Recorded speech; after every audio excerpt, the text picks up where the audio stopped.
ಪರಿಹಾರ ಈಗ ನಿಮ್ಮ ಕೇಬಲ್ ನೆಟ್ವರ್ಕ್ನಲ್ಲಿ. ಮುಟ್ಟಿನ ಸಮಯದಲ್ಲಿ ಕಾಡುವ ನೋವಿಗೆ ಮಾತ್ರೆಯೇ ಪರಿಹಾರ ಅಲ್ಲ. ಈ 5 ಯೋಗಾಸನದಿಂದಲೂ ಶಮನವಾಗುವುದು ಬಾಧೆ. ಋತುಚಕ್ರದ ಸಮಯದಲ್ಲಿ ಕಾಡುವ ನೋವು ಬಹಳ ಸಾಮಾನ್ಯವಾದ ಸಮಸ್ಯೆಯಾಗಿದೆ. ಈ ನೋವು ಗರ್ಭಾಶಯಕ್ಕೆ ಹಿಗ್ಗುವುದು ಅಥವಾ ಕುಗ್ಗೋದ್ರಿಂದ ಉಂಟಾಗುತ್ತೆ.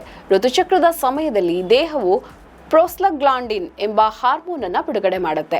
ಇದು ಗರ್ಭಾಶಯದ ಸ್ನಾಯುಗಳನ್ನು ಸಂಕುಚಿತಗೊಳಿಸಿ ಒಳಪದರವನ್ನ ಹೊರಹಾಕುತ್ತೆ. ಹೊಟ್ಟೆ, ಸೊಂಟ ಮತ್ತು ತೊಡೆಗಳಲ್ಲಿ ಅತಿಯಾದ ನೋವನ್ನ ಉಂಟು ಮಾಡುತ್ತೆ. ಕೆಲವು ಮಹಿಳೆಯರು ಸೌಮ್ಯವಾದ ನೋವನ್ನ ಅನುಭವಿಸಿದರೆ ಇನ್ನು ಕೆಲವರು ತೀವ್ರವಾದ ನೋವನ್ನ ಅನುಭವಿಸುತ್ತಾರೆ. ಹೀಗೆ ಅತಿಯಾಗಿ ಕಾಡುವ ನೋವಿನ ನಿವಾರಣೆಗೆ ಅನೇಕರು ನೋವು ನಿವಾರಕಗಳನ್ನ ತೆಗೆದುಕೊಳ್ತಾರೆ. ಆದ್ರೆ ಈ ನೋವಿಗೆ ಮಾತ್ರೆಗಳೇ ಪರಿಹಾರ ಅಲ್ಲ. ಯೋಗದ ಕೆಲವು ಆಸನಗಳನ್ನ ಮಾಡುವ ಮೂಲಕ ಈ ಬಾಧೆಯಿಂದ ಪರಿಹಾರವನ್ನ ಕಂಡುಕೊಳ್ಳಬಹುದು. ಈ ಋತುಚಕ್ರದ ನೋವನ್ನು ಕಡಿಮೆ ಮಾಡಲು ಯೋಗಾಸನಗಳನ್ನ ಪ್ರಯತ್ನಿಸಿ. 1 ಬಾಲಾಸನ, 2 ಸೇತುಬಂಧಾಸನ, 3 ಭುಜಂಗಾಸನ, 4 ಪವನ ಮುಕ್ತಾಸನ, 5 ತಿತಿಲಿ ಆಸನ.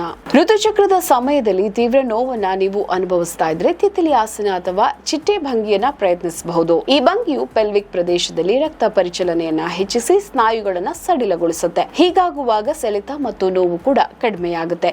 ಈ ಭಂಗಿಯನ್ನ ಮಾಡಲು ನೆಲದ ಮೇಲೆ ನೇರವಾಗಿ ಕುಳಿತು 2 ಕಾಲುಗಳನ್ನ ನಿಮ್ಮ ಮುಂದೆ ಚಾಚಿ 2 ಕಾಲುಗಳನ್ನು ಬಗ್ಗಿಸಿ ಮತ್ತು ಪಾದಗಳ ಅಡಿಭಾಗವನ್ನ ಒಟ್ಟಿಗೆ ತನ್ನಿ. ಹಿಮ್ಮಡಿಗಳನ್ನ ನಿಮ್ಮ ದೇಹಕ್ಕೆ ಸಾಧ್ಯವಾದಷ್ಟು ಹತ್ತಿರ ತನ್ನಿ. ಪಾದಗಳನ್ನ 2 ಕೈಗಳಿಂದ ಹಿಡಿದು ಬೆನ್ನು ಮೂಳೆಯನ್ನು ನೇರವಾಗಿ ಇರಿಸಿ. ನಿಧಾನವಾಗಿ ನಿಮ್ಮ ಮೊಣಕಾಲುಗಳನ್ನು ಮೇಲಕ್ಕೆ ಮತ್ತು ಕೆಳಕ್ಕೆ ಸರಿಸಿ. ಚಿಟ್ಟೆ ರೆಕ್ಕೆಗಳನ್ನು ಬಡಿಯುವಂತೆ 2 ಕಾಲುಗಳನ್ನ ಅಲುಗಾಡಿಸಿ.